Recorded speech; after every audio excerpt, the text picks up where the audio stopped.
오전 10시 평범한 은행 창구였습니다. 다음에는 스마트폰으로 하세요. 이렇게 오시면 시간 오래 걸리잖아요. 스마트폰도 못 쓰시면 누구한테 좀 가르쳐 달라고 하시든가요. 박만수, 78. 그는 그날 처음으로 자신이 짐이 되었다고 느꼈습니다. 하지만 은행이 모르는 게 하나 있었습니다. 그 통장들 안에는 3,200억 원이 들어 있었습니다. 그리고 30개의 계열사, 7,000명의 직원, 50년간 쌓아온 신뢰로 만들어진 것들이었습니다. 그날 박만수는 결심했습니다. 그의 결심은 은행을 뒤집어 놓았는데요. 어떻게 된 일이었을까요?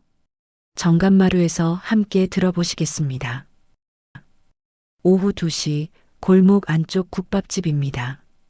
창문 너머로 봄볕이 따스하게 들어오고 김이 모락모락 나는 국밥 한 그릇 앞에 한 노인이 조용히 앉아 있습니다. 박만수, 78입니다. 회색 양복에 반듯하게 맨 넥타이. 오래된 구두는 낡았지만 정갈하게 닦여 있습니다. 그는 30개 계열사를 거느린 기업인입니다. 직원만 7,000명이 넘습니다. 하지만 누가 봐도 그저 동네 어르신일 뿐입니다. 화려한 옷차림도 거드름도 없습니다. 그저 평범하고 조용합니다. 그는 젊은 시절 손수레를 끌었습니다. 새벽 4시면 시장에 나가 허리가 휘도록 일했습니다. 몇십 년이 흐르는 동안 작은 상회는 공장이 되었고 공장은 회사가 되었습니다. 그 사이 한 번도 남을 속이거나 약속을 어기지 않았습니다. 그렇게 78까지 왔습니다. 국밥집 한쪽 구석, 양복 차림에 젊은 남자 셋이 앉아 있습니다. 은행원들입니다. 요즘 노인네들 진짜 답답해 죽겠어. 맞아. 어제 어떤 할아버지가 창구에서 1시간 넘게 붙어 있더라고. 스마트폰도 못 쓰면서 뭐하러 은행을 와? 그냥 집에 있지. 세 사람이 낄낄거리며 웃습니다. 낮은 목소리지만 국밥집은 좁습니다. 소리는 또렷하게 들립니다. 박만수의 손이 잠시 멈춥니다. 그들의 얼굴을 봅니다. 그중 한 명은 지난주 은행 창구에서 본 정민철 차장입니다. 박만수는 조용히 국밥을 마저 먹습니다. 하지만 가슴속 어딘가가 무너지는 것 같습니다. 박만수는 평생 사람을 믿으며 살아왔습니다. 악수는 계약서보다 무겁고 약속은 반드시 지켜야 한다고 자녀들에게도 거래처에게도 그렇게 말했습니다. 은행도 그랬습니다. 50년 넘게 같은 은행을 다니며 신뢰했습니다. 그런데 오늘 그 은행 직원의 입에서 나온 말은 조롱이었습니다. 분노보다 깊은 서글픔이 가슴을 짓누릅니다. 자신이 지켜온 세계가 금이 가는 소리가 들립니다. 박만수는 계산을 마치고 밖으로 나와 하늘을 올려다봅니다. 내가 늙었구나. 처음으로 그런 생각이 듭니다. 손수레를 끌던 청년은 사라졌습니다. 공장을 세우던 중년도 지나갔습니다. 이제 남은 건 78배 노인 1명. 세상은 그를 짐으로 여깁니다. 불편한 존재로 바라봅니다. 하지만 그의 안에는 여전히 손수레를 끌던 청년이 살아있습니다. 약속을 지키던 사업가가 숨쉬고 있습니다. 이건 내 문자만이 아니야. 그의 뒤에는 7,000명의 직원과 그들의 가족이 있습니다. 박만수가 무너지면 그들도 흔들릴 것이라는 것을 그는 압니다. 저녁 무렵 박만수는 서재에 앉아 30개의 은행 통장을 펼쳐봅니다. 수십 년의 역사가 그 안에 있습니다. 사흘이 지났습니다. 박만수는 평소처럼 아침 10시 은행에 갑니다. 47번 번호표를 받고는 3번 창구로 갔습니다. 정민철 차장입니다. 국밥집에서 보았던 그 사람입니다. 계좌 이체 좀 해주세요. 박만수는 손으로 쓴 종이를 내밉니다. 정민철의 눈썹이 찌푸려집니다. 손으로 쓰셨네요. 요즘은 인터넷 뱅킹 쓰시면 편한데 잘 몰라서요. 박만수의 대답에 정민철은 한숨을 쉽니다. 비밀번호 입력해 주세요. 정민철이 내민 단말기에 박만수가 비밀번호를 누릅니다. 한 번 틀립니다. 정민철이 혀를 찹니다. 처리가 끝나자 정민철이 말합니다. 다음에는 스마트폰으로 하세요. 요즘 창구 업무를 줄이는 추세거든요. 다른 고객들도 기다리시니까 간단한 건 기계로 하시던가요. 이렇게 오시면 시간 오래 걸려요. 마지막 한마디가 날카롭게 박힙니다. 스마트폰도 못 쓰시면 누구한테 좀 가르쳐 달라고 하시든가요. 영수증을 든 채로 서 있는 박만수를 두고는 정민철은 이미 다음 번호를 부르고 있습니다. 48번 고객님. 박만수는 천천히 밖으로 나와 벤치에 앉았습니다. 스마트폰도 못 쓰시면 그 말이 계속 맴돕니다. 박만수는 스마트폰을 꺼냅니다. 최신 기종이지만 그는 잘 쓰지 못합니다. 전화와 문자만 겨우 할 뿐. 앱이 뭔지, 인터넷 뱅킹이 뭔지 어렵기만 합니다. 손자에게 물어봤지만 손자는 바쁘다며 나중에 알려준다고만 합니다. 나중은 오지 않았습니다. 박만수는 78입니다. 손수레를 끌 때는 힘이 넘쳤습니다. 하지만 지금은 다릅니다. 세상이 너무 빨리 변했습니다. 내가 짐이 되었나? 국밥집에서 들은 말, 오늘 창구에서 들은 말 모두 같은 뜻입니다. 늙은이는 불편하다, 느리다, 방해가 된다. 박만수는 고개를 숙이고 한참을 그대로 있습니다. 지나가던 사람들은 힐끗 보기만 할 뿐 아무도 묻지 않습니다. 시간이 흐르고 박만수는 천천히 고개를 듭니다. 박만수의 눈빛이 달라집니다. 이건 내 문제만이 아니야. 직원 7,000명. 그들도 언젠가 늙고 같은 대우를 받을 것입니다. 집으로 돌아온 박만수는 30개 회사 통장을 펼쳐놓습니다. 수십 년간 수천억의 돈이 오간 거래는 신뢰로 이루어졌습니다. 하지만 신뢰는 이미 깨졌습니다. 비서실 최 실장에게 전화를 겁니다. 내일 아침 일찍 오게. 은행 거래 정리 좀 해야겠어. 다음 날 아침 8시 최 실장이 서재로 들어옵니다. 박만수는 이미 책상 앞에 앉아 있습니다. 밤새 잠을 못 잔 것 같습니다. 눈가에 피곤함이 보입니다. 최 실장이 준비한 서류를 내려놓으며 말합니다. 예금과 적금 합쳐서 약 3,200억입니다. 대출은 800억 정도 있고요. 박만수는 서류를 살펴보며 직원 급여 계좌 목록을 봅니다. 7,300여 명의 이름이 빼곡합니다. 이름 하나하나가 사람입니다. 그들의 가족이 있습니다. 아이들의 학비가 있고 부모님의 병원비가 있습니다. 회장님, 무슨 일이 있으셨습니까? 갑자기 은행 거래를. 박만수는 창밖을 바라보며 질문합니다. 최 실장은 나이 들면 뭐가 제일 무서울 것 같나? 글쎄요. 건강이 안 좋아지는 것? 그것도 무섭지. 하지만 더 무서운 건 사람 취급을 못 받는 거야. 짐이 되는 거지. 박만수는 급여 명단을 다시 봅니다. 김영숙, 박철수, 이미란.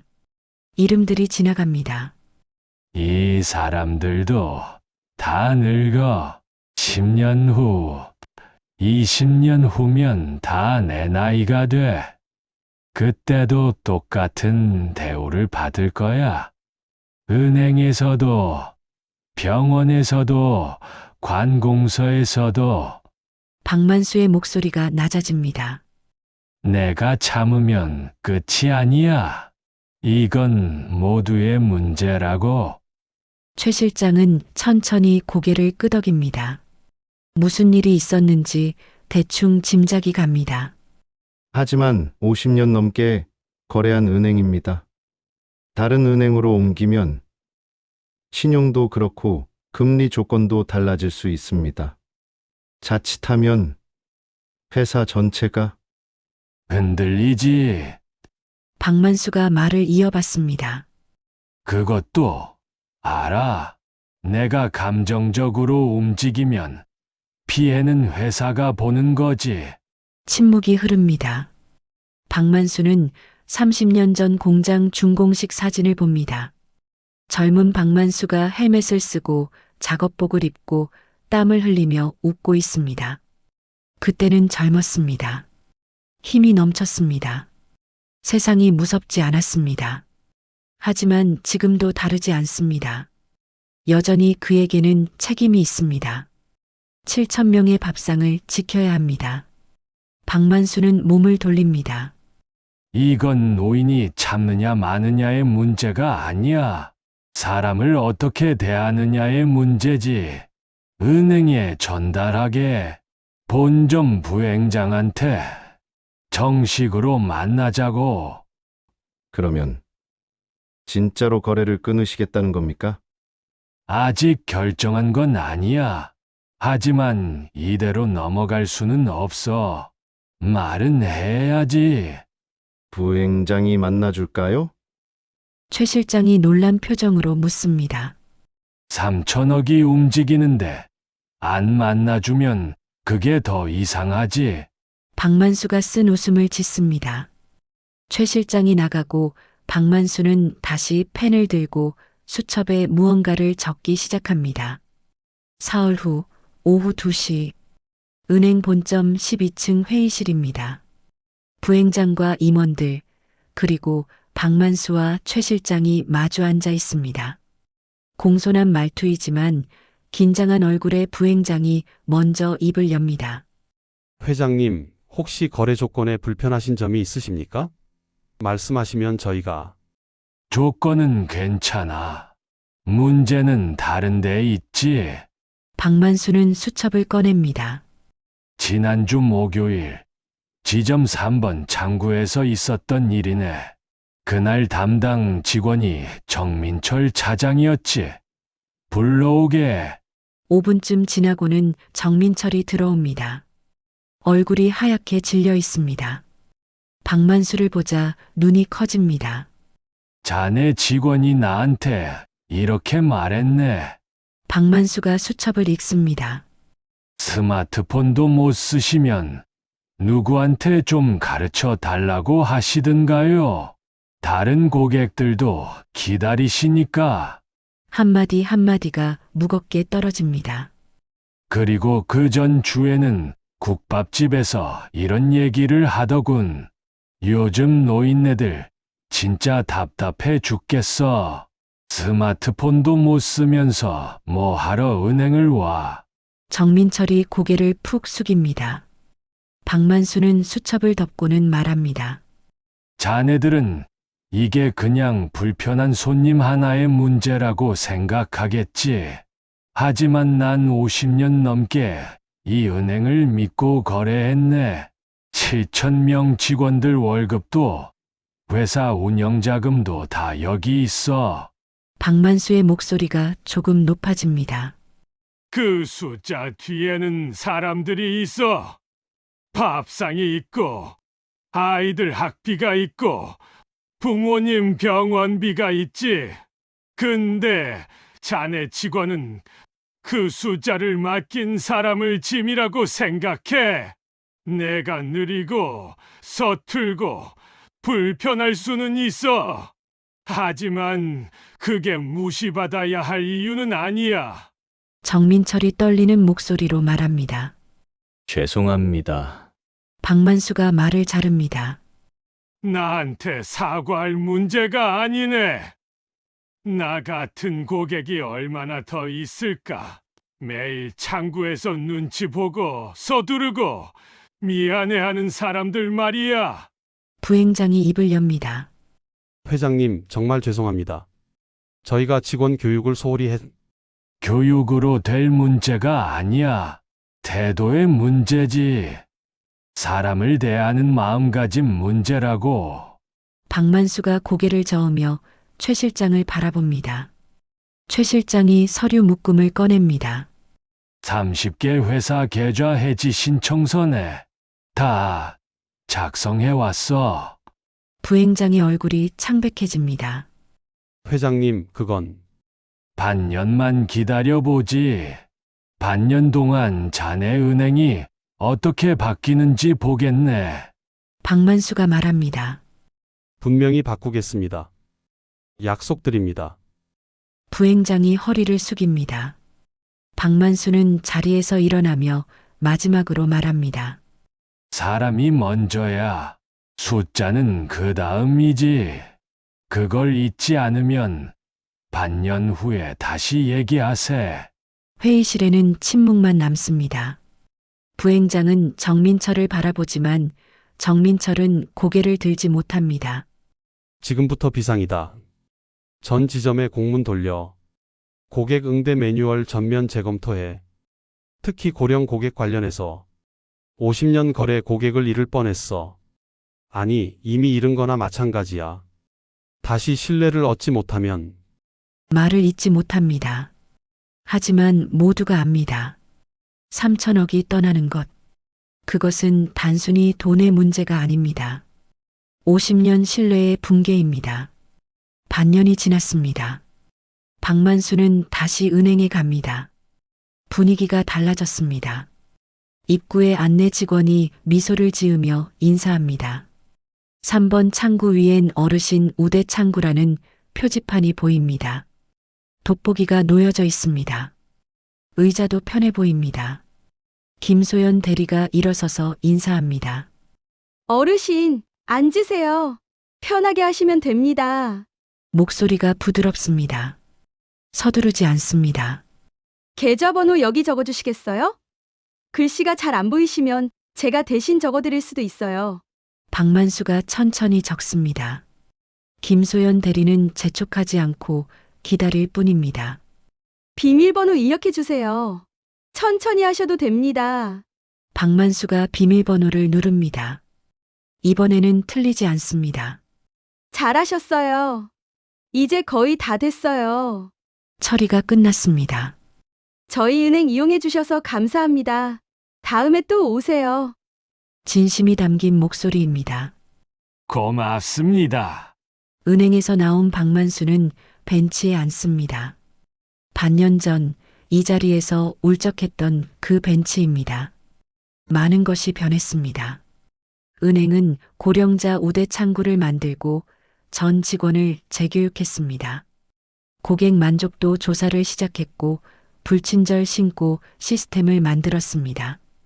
정민철은 다른 부서로 옮겨 교육을 받고 있습니다. 김소연 대리는 고객 만족 프로젝트 리더가 되었습니다. 더 나은 서비스를 만들기 위해 매일 고민합니다. 변화는 이 지점만이 아니라 전국 모든 지점이 바뀌었습니다. 박만수는 그 과정을 지켜보며 매달 보고를 받았습니다. 직접 방문하며 변화를 확인했습니다. 진심이 보였습니다. 박만수는 가방에서 서류를 꺼냅니다. 새 계좌 개설 신청서입니다. 모든 계좌를 다시 옮기지는 않았습니다. 하지만 새로운 사업 자금은 다시 여기에 맡기기로 했습니다. 다시 은행으로 들어갑니다. 계좌 하나 만들려고요. 기업 자금 계좌요. 박만수의 신청서를 받아든 김소연 대리가 금액을 확인하더니 눈이 커집니다. 감사합니다. 믿어주셔서. 다시 맡겨보려고요. 박만수가 담담하게 말합니다. 사람은 변할 수 있으니까요. 모든 절차가 끝났습니다. 왜 다시 저희 은행을 선택하셨어요? 다른 곳도 많은데. 김소연 대리가 조심스럽게 묻습니다. 완벽한 곳은 없어요. 사람은 실수하니까요.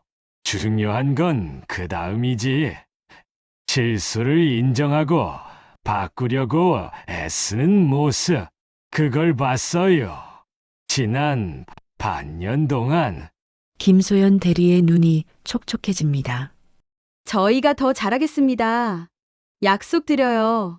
박만수는 거리를 천천히 걷습니다. 반년이 지나는 동안 계절도 바뀌었습니다. 박만수도 바뀌었습니다. 분노는 사라지고 평온함이 왔습니다. 세상은 여전히 빠릅니다. 여전히 어렵습니다. 박만수는 여전히 느립니다. 하지만 이제 압니다. 느린 것이 잘못이 아니라는 것, 서툰 것이 부끄러움이 아니라는 것, 나이 드는 것이 짐이 되는 것이 아니라는 것. 모두가 그 길을 갑니다. 젊음도 언젠가 늙습니다. 중요한 건 서로를 어떻게 대하느냐입니다. 박만수는 회사로 향합니다. 7천 명의 직원이 기다립니다. 그들의 밥상을 지켜야 합니다. 그것이 박만수의 일입니다. 해가 기울고 있습니다. 하지만 박만수의 뒷모습은 곱고 단단합니다. 흔들리지 않습니다. 한 사람의 용기가 조직을 바꿨습니다. 한 사람의 목소리가 수천 명을 움직였습니다. 세상은 조금씩 나아집니다. 한 번에 한 걸음씩, 한 사람씩, 그렇게 나아갑니다.